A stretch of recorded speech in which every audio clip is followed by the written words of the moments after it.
Tacoma is Fullbright Studios' second official release, following their previous game Gone Home.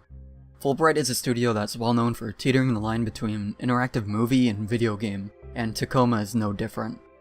Tacoma is a very tricky game to review. From a gameplay perspective, the game is exceptionally dull. However, this isn't what this game set out to accomplish.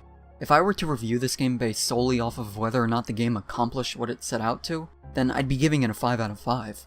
What trips me up about this is the simple fact that the medium they chose to present this game simply doesn't flatter the experience whatsoever. The concepts that Tacoma work with could be implemented just as effectively in a film format.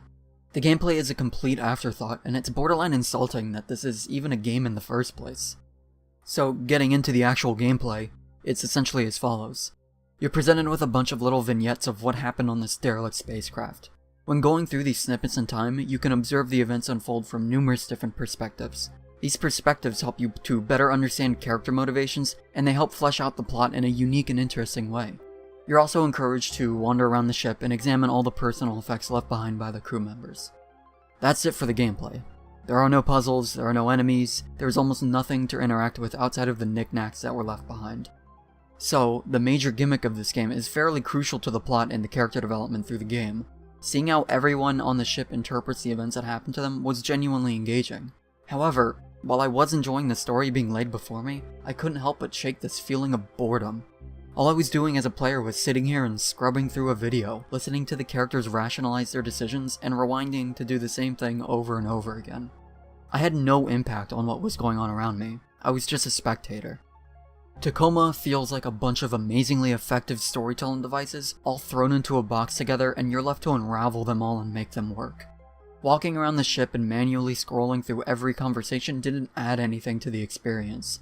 Sure, you get a neat moment here or there when you see how multiple story beats line up with one another, but ultimately the tediousness of the whole endeavor doesn't outweigh the slight wow factor that these moments have.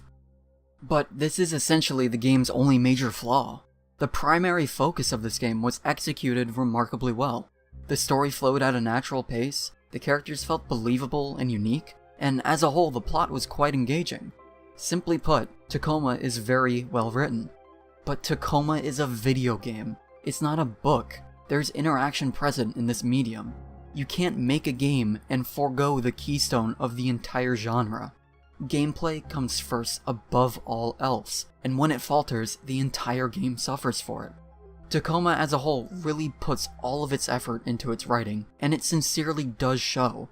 Unfortunately, Tacoma goes far beyond trying to tell an entertaining story, and in its efforts it failed at almost every single other aspect. Overall, Tacoma is a 3 out of 5.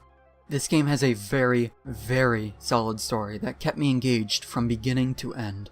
The characters are also very believable in their motivations and their overall designs.